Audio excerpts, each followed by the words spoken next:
Hey guys, and welcome back to MX5 Modified. Today's the day, dyno day. It's been a couple of months now. The car's been off the road, that's why she's looking a bit different. I removed the bumper, the splitter, the side skirts and the wing, just for making it easy for getting it on back of a trailer because she died on me. Found out what the reason was the EGR valve had popped out, the tube had popped out.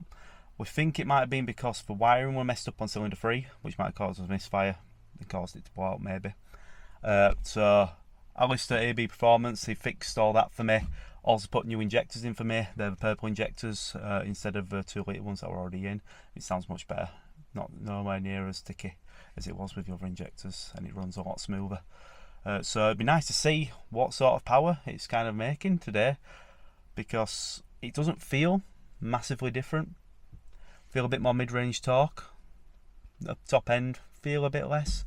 But it'd be nice to see what sort of power it's making and how much torque it's making. So today we're going to go and get it remapped. I'm going to tell him on it aiming more towards torque than in brake horsepower, peak brake horsepower, because I don't really go past 6,000 RPM, especially with a short shifter. It rattles past 6.5, so I don't really see myself at the top end that often. And for daily driving as well, having a nice bit of low down power when you're cruising along, I want that. That's what I'm kind of after with this, because I do daily drive it. I do take it on track every so often, but it's not that often that I do take it on track. So doing it mainly for torque, so I hope for a bit more of a bumping torque.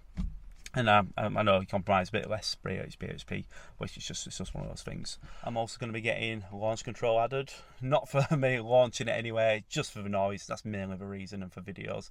I absolutely love the sound of launch control, so that's going to be added on as well. So I'm really looking forward to getting this done. So we'll see you over Autotronics.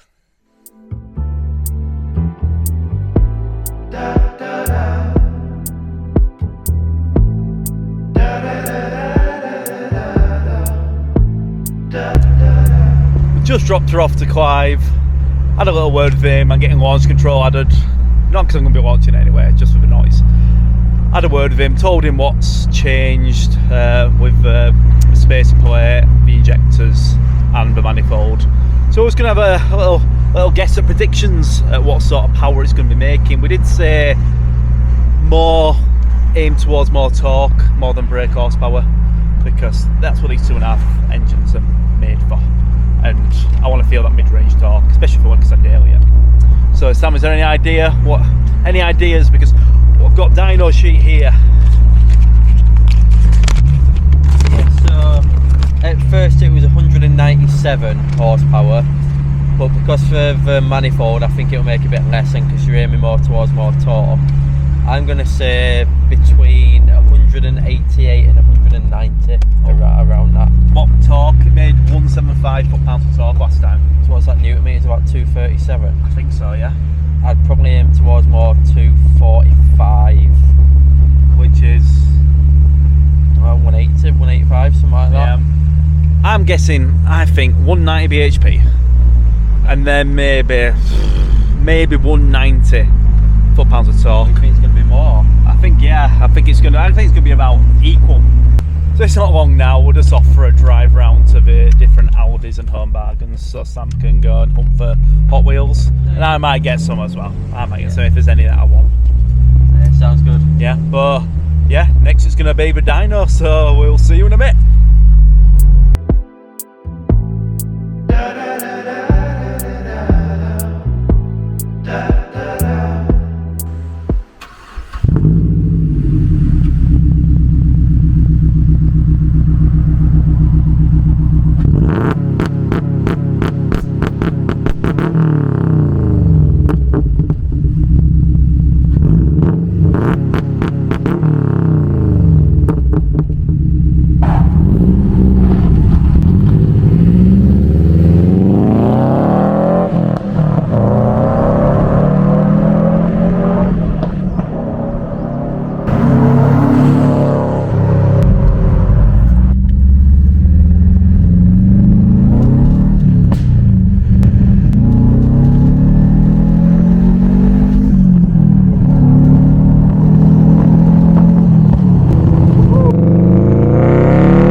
Got the dyno sheet here, also got my old one as well.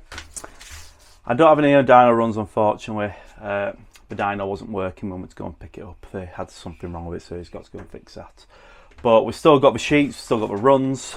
So I'll show, this is my old one that I had while we're running 197 brake horsepower and that peaked at 6,618 RPM.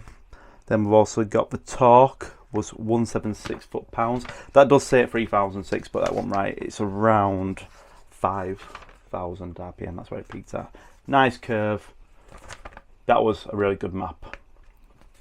Perfect curve. Really nice, really nice. I really liked it. That one was a good one. I really enjoyed that one as well. Nice top end power. And now this is the result of the new map. So these were done 4 years apart. So he said they're not with different calibrations he's had probably about 3 or 4 in between these. I haven't recalibrated, so probably is a bit different. The only way to properly test it would be to go back again now, put my other manifold back on, and then retest it and do that. But I'm not doing all that. This kind of just gives a rough guide. So figures, here we go. 171 bhp. So a lot less than the other, and that's at 6,144 where it peaks at. So it peaks at a lot less than it does on the other 4-to-1 manifold. The torque is a lot flatter, a nice flat torque curve. That's what I mainly asked for. I said I want it a bit more towards torque, and that peaks at, well, ignore the 179 because that was right up here. It's around 162, and that's at around 3,700 RPM. Now, to drive this with this map and this manifold and how it's been done, feels faster, lower down like mid-range from like 3,000 RPM up to around 5 is perfect. It was really nice, but you can kind of tell with the torque how it's running quite flat until around 5,500, and that's when it starts to drop off. But you really do feel it. It's a really nice drive car for daily driving. Guessing if you're going to be doing track days, you better wee 4-to-1s. This is just for sound. The UEL equal length manifold is definitely just for noise, not for top end power. But to be fair, I've been driving this car for the past couple of weeks and I've really enjoyed driving it. Doesn't feel much difference to the other ones, so I think everyone just gets hung up on figures. It's all about the driving experience. So yeah, bit disappointing with the numbers, but it drives great. I really like it. Maybe if I were doing a race with someone who's got the other setup with 197, maybe it would lose. But it's just one of those things. I'm really happy with how it's driving. Really happy with the noise. I think it sounds epic. I'm not going to change it back. I've still got my other manifold. Maybe if I get sick to death of the noise, maybe if I just want to change the noise up again, I'll change back to a 4-to-1. But other than that, no, I'm keeping it. It's going to be running a little bit less power. Hey, whatever it is, I have fun in it. It's a great car. MX-5s aren't designed to be fast, so yeah, you just got to take it with a pinch of salt, and it's up to you guys what you want to do. I hope this is giving a bit of an insight of what the sort of power you're going to be getting from an unequal length manifold. Not one for more power, but for noise, definitely do it. Definitely do it. Now, I can't say what mine was standard because when I had the standard manifold on, I never had it mapped. So it went straight on with a 4-to-1 manifold because this is a 2.5 litre. This is a 2.5 litre. Same with a 2.5 litre, and then the only other performance mod is the skuzzle ram air intake as well. But apparently, the 2.5 litre standard run 175 brake horsepower, so it might have even dropped a bit over standard, but I really don't care. I've had a great time in it. I've been enjoying it for the past few weeks. So thanks for watching, guys. It's been nice to do a video that no one else has done yet. So if anyone else has got any dyno readings for their 2 litres, please share. Put them in the comments. It's just been nice to see, and a bit of transparency between people, so people can see what sort of power they're making from 2 litres as well. So that'd be really nice if anyone has done that. Please do it. And that launch control as well just sounds amazing. I have launched it a couple of times. I will do it with the camera at some point, probably when we do the video with the exhaust, because I've still got my Malian single exit. We've got my old power flow that Sam's got on at the moment. We'll be putting that on with the unequal length, and he's got the Roadster Sport 2 as well. So we'll be putting them on, seeing what they sound like, and we'll do a full video on that. So thanks again guys for watching, and I'll see you on the next one.